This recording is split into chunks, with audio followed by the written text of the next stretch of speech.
A few years after the video game crash of the early 80s, Nintendo single-handedly made video games profitable again. By using their already established characters like Mario and Donkey Kong, in late 1985 launched the Nintendo Entertainment System in the US. The NES was a slightly modified version of Japan's Famicom, featuring a new case, removable controllers, removal of the built-in microphone, and the addition of a lockout chip that gave Nintendo 100% complete control over what software could be released for their US system. This ushered in a new era of video game quality control that Nintendo tried very hard to uphold.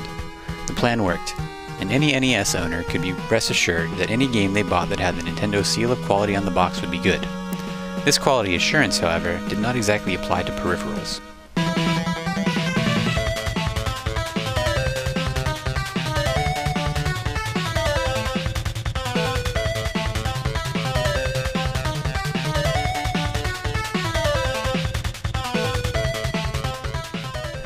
Nintendo had their Zapper, a light gun that could be used with games like Duck Hunt and Hogan's Alley, and the Power Pad, a floor mat controller used with mainly sports games.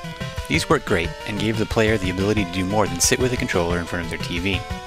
Other companies saw the success of these devices and began to make their own. Konami had Laserscope, a head-mounted voice-activated light gun.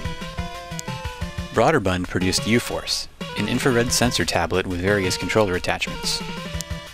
And LJN Toys made Rollin' Rocker, a device the player would stand on while playing. These peripherals were soon found to operate mostly on gimmicks, and often did not even work as well as intended. Most gamers found they made the games more difficult, and added no depth to the gaming experience.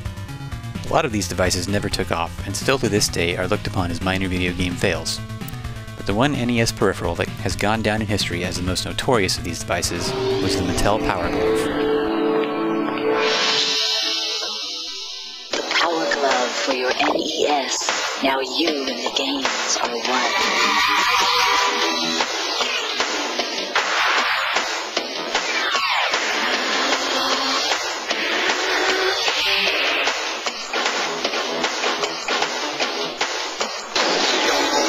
The Power Glove, everything else is child's play. The Power Glove was created by Abrams Gentile Entertainment in 1989, produced by Mattel in the US, and licensed by Nintendo. Mattel gave Nintendo monetary incentives to help with sales of the unit. Nintendo in turn licensed the product as well as two games made specifically compatible with the glove: Bad Street Brawler, a beat-em-up, and Super Glove Ball, a 3D puzzle game. Nintendo also gave the Power Glove a lot of publicity in their in-house published Nintendo Power magazine, in the Nintendo-based cartoon series Captain N the Game Master, and most memorably, a spot in the Nintendo-funded feature-length commercial movie, The Wizard. I love the Power Glove. It's so bad. Yeah, well, just keep your Power Gloves off her, pal, huh? Although sales at first were decent, it was soon apparent that the Power Glove was not any different than its other peripheral brethren.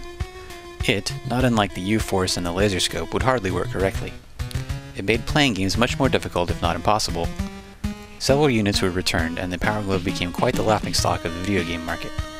News of the glove's ridiculousness even reached mainstream cinema, being parodied by none other than Freddy Krueger himself. Come on, John! Get out of here now, please! Now. Hey! You forgot the Power Glove! No. Gimmick glove controllers wouldn't stop with the Power Glove. However, none will go down in history as such a great tale of video game fail.